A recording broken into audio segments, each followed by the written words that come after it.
नमस्कार दोस्तों, मैं बरखा शर्मा आपका डीलो जंक्शन में स्वागत करती हूं और आज हम बात करेंगे बीएनएसएस के अंतिम चैप्टर की, यानी कि हमारा लास्ट चैप्टर है जो बात करता है मिसक्लेनियस प्रोविजंस के बारे में। मिसक्लेनियस प्रोविजंस क्या होते हैं?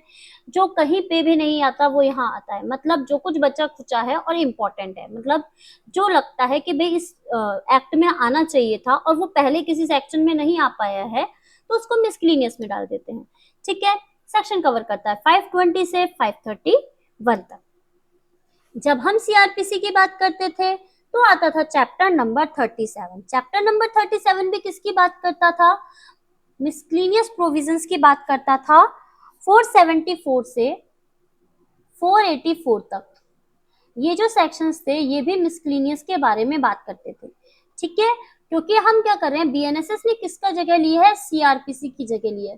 तो जब सीआरपीसी की जगह ली है तो हमको पता होना चाहिए कि भाई आखिर इसमें और इसमें, यानी सीआरपीसी में और बीएनएसएस में कौन कौन से चैप्टर हैं जो एक जैसे हैं।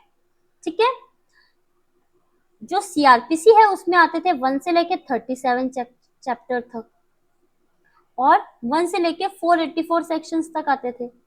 जब हम बात करते हैं बीएनएसएस की तो चैप्टर आ जाते हैं 1 से लेके 39 और सेक्शन आते हैं 1 से लेके 531 तक। ठीक है, सेक्शंस यहाँ पे बढ़ गए हैं। जो हमारा YouTube है उस पे बीएनएसएस के कंप्लीट चैप्टर जो 38 तक हैं वो आपको YouTube पे मिल जाएंगे और ये अब लास्ट चैप्टर आज हम कंप्लीट कर रहे हैं 39।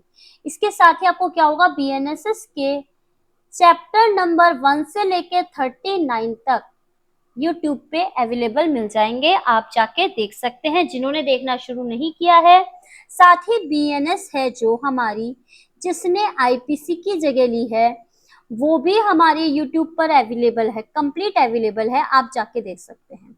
और आपको पीडीएफ से रिलेटेड समस्या है तो आपको जाना पड़ेगा डीलो क्लासेस की ऐप पर। डीलो क्लासेस की ऐप है जो आप प्ले स्टोर से ले सकते हैं। ठीक है, वहां जाके आप पीडीएफ वगैरह ले सकते हैं, नोट्स ले सकते हैं, अगर आपको कोई नोट्स वगैरह चाहिए तो। ठीक है, आप वहां जाएंगे, आपको अलग अलग ऑप्शंस दिख जाएंगे, आप जाके ले सकते हैं। ठीक है, ये सारी डिटेल हो गई। अब हम चैप्टर नंबर 39 की बात करेंगे, बहुत देर से वेट कर रहा है हमारा। ठीक है, चैप्टर नंबर 39 क्या बात करता है? मिसक्लेनियस प्रोविजन यानी कि प्रकीर्णन, जो उपबंध यानी जो प्रोविजन, संहिता यानी कि जो हमारी बीएनएसएस है या आप सीआरपीसी कहते हैं तो सीआरपीसी है, उसमें जहां पर किसी स्थान पर जो जगह ना पा सके, मतलब जिनके लिए कोई जगह नहीं बची, किसी पार्ट में कोई जगह नहीं थी, तो फिर मिसक्लेनियस बना दिया गया कि चलो भाई इनके लिए भी कोई ना कोई एक जगह होनी चाहिए, तो इनकी एक अलग से जगह प्रकीर्णन के नाम से बना दी गई और उनको वहां पर स्पेस दे दिया गया। देखते हैं क्या बात करता है ये।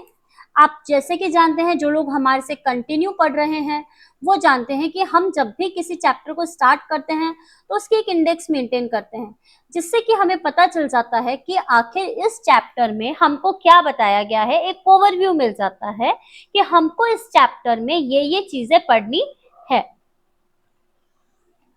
तो देखते हैं क्या बोल रहा है। सेक्शन 520 बोलता है उच्च न्यायालयों के समक्ष विचारण, यानी हाई कोर्ट के सामने जो ट्रायल होती है वो बात कर रहा है। 521 बोलता है सेना न्यायालय द्वारा विचारणीय व्यक्तियों का कमान ऑफिसरों को सौंपा जाना। किसको दे रहे हैं? कमान ऑफिसर को, व्यक्ति को सौंप रहे हैं।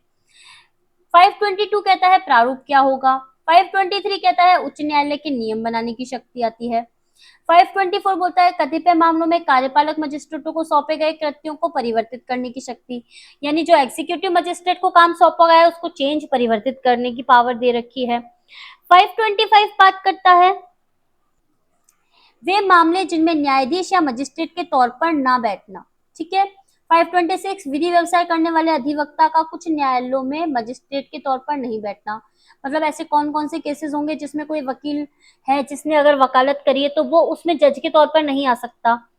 527 कहता है विक्रय से संबंध लोक सेवक का संपत्ति का क्रय न करना और उसके लिए बोली न लगाना। फिर 528 बोलता है उच्च न्यायालय की अंतर्निहित शक्तियां। 529 बोलता है न्यायालयों पर अधीक्षण का निरंतर प्रयोग करने का उच्च न्यायालय का कर्तव्य है। 530 कहता है इलेक्ट्रॉनिक पद्धति में विचारण और कार्यवाहियों का किया जाना। 531 जो लास्ट सेक्शन है निरसन और व्यावृत्ति के बारे में बताता है, यानी कि रिपील और सेविंग्स के बारे में बात करता है। सबसे पहले वाले सेक्शन को देखो, उच्च न्यायालय के समक्ष विचारण। तो जब किसी अपराध का जो विचारण है वो हाईकोर्ट ने किया, जो 447 से भिन्न है। अब ये 447 क्या है वो लोग अच्छे से समझ पाएंगे जो हमारे संग कंटिन्यू बीएनएसएस की सीरीज कर रहे हैं। तो जिन लोगों ने नहीं देखा है वो पहले उस वाले चैप्टर को देख के आ जाइए, जिससे कि आप ये मिसक्रीनियस वाले प्रोविजन ढंग से समझ पाएंगे। तो जब किसी अपराध का विचारण यानी ऑफेंस का जो ट्रायल होता है वो हाई कोर्ट करता है, तो अपराध का ट्रायल सेशन कोर्ट के अनुसार किया जाएगा जब वो 447 से भिन्न का मामला है। सेक्शन 521 वो है जिसको कि हमको केवल एक बार रीड आउट करना है और हमको पता चलना चाहिए कि भाई इसमें क्या चीज है। तो सेना न्यायालय द्वारा विचारणीय व्यक्तियों का कमान ऑफिसर को सौंपा जाना, बस इसमें इतनी सी बात है और आपको इसको केवल एक बार रीड आउट करके छोड़ना है। अब 522 कहता है प्रारूप क्या होगा, तो संविधान के द्वारा शक्तियों के अधीन रहते हुए द्वितीय अनुसूची यानी जो सेकंड शेड्यूल है उसमें दिए गए जो प्रारूप है उनका यूज किया जाएगा। ठीक है, जो फॉर्म्स कौन कौन से होंगे, जो सेकंड शेड्यूल है हमारी उसमें हमको जो फॉर्म्स दिए गए हैं उनको यूज किया जाएगा। 523 कहता है उच्च न्यायालय के नियम बनाने की शक्ति। इंपॉर्टेंट सेक्शन है, क्या बोल रहा है, हाई कोर्ट स्टेट गवर्नमेंट की प्री कंसेंट से नियम बना सकेगा, यानी किसकी पहले सहमति लेगा, राज्य सरकार की। किस संबंध में भाई, अर्जी के संबंध में, फीसों के संबंध में, कोई शास्ति पेनल्टी लगाने के संबंध में, या अन्य कोई भी विषय जो उसको विहित किए जाएंगे दिए जाएंगे उनके संबंध में क्या बना सकता है, रूल बना सकता है, रूल मेकिंग पावर है। और इस तरह के जो भी नियम वगैरह बनेंगे उनको गजट नोटिफिकेशन के द्वारा प्रकाशित किया जाएगा, जनरल बात है। सेक्शन 524 कहता है कतिपय मामलों में कार्यपालक मजिस्ट्रेट को सौंपे गए कृत्यों को परिवर्तित करने की शक्ति। तो क्या होगा, स्टेट गवर्नमेंट संकल्प द्वारा अगर अनुज्ञा देता है, परमिशन देता है, जो स्टेट गवर्नमेंट हाईकोर्ट से परामर्श के बाद अधिसूचना से डायरेक्शन करेगी कि भाई जो सेक्शन 108, 109, 110, 145, 147 है, एग्जीक्यूटिव मजिस्ट्रेट के प्रति निर्देश का अर्थ क्या होगा, जेएम फर्स्ट के प्रति निर्देश होगा। ठीक है, ये वाला पॉइंट आपको याद रखने योग्य है कि एग्जीक्यूटिव मजिस्ट्रेट के प्रति निर्देश का अर्थ जेएम फर्स्ट यानी कि न्यायिक मजिस्ट्रेट प्रथम वर्ग के प्रति निर्देश होगा। सेक्शन 525 बोलता है कि वे मामला जिसमें न्यायाधीश या मजिस्ट्रेट व्यक्तिगत रूप से हतबद्ध हो, यानी कि वो व्यक्ति क्या हो रहा है, power to alter cases in which जज और मजिस्ट्रेट इन पर्सनली इंटरेस्टेड। तो कोई न्यायाधीश या मजिस्ट्रेट किसी मामले, ऐसे मामले का जिसमें वो पक्षकार हो यानी पार्टी हो, या वो क्या है किसी तरीके का उनका हितविद हो, जिसमें उनके न्यायालय की अपील होती हो, वो न्यायालय की अनुज्ञा के बिना ना तो कोई ट्रायल करेगा यानी विचारण नहीं करेगा और ना ही कोई मामला ट्रायल के लिए सौंपेगा और ना ही अपने द्वारा दिए गए निर्णय या आदेश की कोई अपील सुनेगा। ठीक है, इंपॉर्टेंट है, अच्छे से रीड करना इसको। सेक्शन 526 कहता है विधि व्यवसाय करने वाले अधिवक्ता का कुछ न्यायालयों में मजिस्ट्रेट के तौर पर ना बैठना। देखिए यहाँ पे जो बेसिकली क्वेश्चंस आते हैं ना वो सेक्शन बेस्ड क्वेश्चन आते हैं, तो आप इनको ढंग से देख के चलिएगा। जहां वो विधि व्यवसाय करता है या उसकी स्थानीय अधिकारिता में अगर वो ऐसा नहीं कर पाएगा तो वो क्या कर सकता है, वहां पे मजिस्ट्रेट के तौर पर नहीं बैठेगा। मान लीजिए कोई अधिवक्ता था, ये ए नंबर की कोर्ट में वकालत करता था, ठीक है, तो अब यहाँ पे क्या करेगा, ये मजिस्ट्रेट के तौर पर नहीं बैठ सकता है क्योंकि यहाँ पे क्या करता था, ये पहले विधि व्यवसाय करता था यानी वकालत करता था। ठीक है, अब देखिए 527 क्या बात कर रहा है, विक्रय से संबंध लोक सेवक का संपत्ति को ना तो क्रय करना ना उसके लिए बोली लगाना। ठीक है, एक अपन हेडिंग में काम चला सकते हैं वो वाली बात। Section 528 very very important. आप बोलेंगे मैम वेरी इंपॉर्टेंट, फिर भी आपने केवल हेडिंग छोड़ी है। केवल इसमें ऐसे क्वेश्चन आता है कि उच्च न्यायालय की अंतर्निहित शक्तियां कौन से सेक्शन में दे रखी है।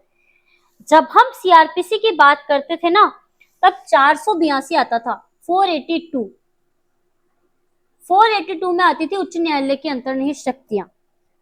और अब जब हम बात करते हैं बीएनएसएस की तो 528 में आता है उच्च न्यायालय के अंतर्निहित शक्तियां। और आप लोगों को याद होनी चाहिए कि 528 कहता है उच्च न्यायालय की अंतर्निहित शक्तियां saving of inherent powers of high court. ठीक है। 529 कहता है न्यायालयों पर अधीक्षण का निरंतर प्रयोग करने का उच्च न्यायालय का कर्तव्य है। तो प्रत्येक हाईकोर्ट अपने अधीनस्थ सेशन कोर्ट और जुडिशियल मजिस्ट्रेट पर अपने अधीक्षण का इस तरीके से प्रयोग करेगा। यानी ये हाई कोर्ट है, हाई कोर्ट सेशन कोर्ट का और जो इसके नीचे जो जुडिशियल मजिस्ट्रेट होंगे इनका क्या करेगा, अधीक्षण करेगा, जिससे कि तय हो जाए कि ऐसे न्यायाधीशों व मजिस्ट्रेटों द्वारा मामलों का निपटारा शीघ्र व उचित रूप से हो, यानी कि जल्दी से जल्दी हो और सही तरीके से हो सके। Section 530 very important. आप बोलेंगे मैम क्यों? क्योंकि ये प्रोविजन हमारे सीआरपीसी में नहीं था, ये बीएनएसएस में है और बीएनएसएस में है ये न्यू। तो जो न्यू सेक्शन होगा वो तो जरूर पूछा जाएगा। इलेक्ट्रॉनिक पद्धति में विचारण व कार्यवाही का किया जाना, यानी कि सभी विचारण यानी ट्रायल और प्रोसीडिंग जो होगी, जिसमें समन हो गया, वारंट हो गया, किसी तरीके का तामील वगैरह हो गई, निष्पादन हो गया, शिकायतकर्ता और साक्षियों का परीक्षा यानी कि एग्जामिनेशन वगैरह हो गया, जांच और विचारणों में साक्ष्य यानी एविडेंस वगैरह जो रिकॉर्ड किए जाते हैं वो हो गया, सभी अपील कार्यवाहियों या कोई अन्य जो भी कार्रवाई होगी ई संसूचना का यानी कि डिजिटल जो भी मार्केट आप सुना होगा ना, डिजिटल चीजें होती है, ई संसूचना यानी कि डिजिटल इंफॉर्मेशन हो गई, ऑडियो वीडियो साधनों से इनका प्रयोग किया जाएगा, ई पद्धति में इनका यूज किया जाएगा। ये सारी चीजें हमको सेक्शन 530 बताता है। सेक्शन 531 कहता है निरसन और व्यावृत्ति। क्या बोला जा रहा है? जहां वो विधि व्यवसाय करता है या उसकी स्थानीय अधिकारिताओं में ऐसा नहीं कर पाएगा। यहाँ पे ये वाला पॉइंट आप हटा लीजिए, क्योंकि इसको इसने ना वो जो था ना वकील किसी जिस क्षेत्र में वकालत करता है वहां पे वो मजिस्ट्रेट नहीं बनेगा, यहाँ पे वो पॉइंट आ गया। निरसन और व्यावृत्ति कुछ नहीं है, बस ये बताया गया है कि भाई सीआरपीसी की जगह बीएनएसएस आ गई है। इस चीज को आपको ध्यान में रखना है। जो सीआरपीसी के प्रोविजंस थे वो अब बीएनएसएस के माने जाएंगे। निरसन और व्यावृत्ति में भाई सीआरपीसी को हटा दिया जाएगा, उसकी जगह बीएनएसएस आ जाएगी। जनरल बात बोली गई है, आप एक बार अगर चाहें तो रीड आउट कर सकते हैं, लेकिन अगर रीड आउट नहीं भी करेंगे तो आपका काम चल जाएगा। लेकिन जैसा कि नया एक्ट है, अगर आप चाहें और आपके पास समय हो तो आपको बिल्कुल इसको रीड करके आगे बढ़ना चाहिए। तो ये थी हमारे बीएनएसएस की बात। बीएनएसएस यानी भारतीय नागरिक सुरक्षा संहिता। चैप्टर किए हैं हमने 1 से लेके 39 तक। कहाँ पर? यूट्यूब पर। ठीक है, उम्मीद करती हूँ आपको अच्छे लगे होंगे, आपको समझ में आया होगा। साथ ही सेक्शन है इसमें 1 से लेके 531 तक 531 सेक्शन है, जिनको कि हमने आज कंप्लीट कर लिया है। उम्मीद करती हूँ आपको लेक्चर अच्छे लगे होंगे। लेक्चर अच्छे लगे हैं तो प्लीज आप इसको लाइक कीजिए, शेयर कीजिए, सब्सक्राइब कीजिए।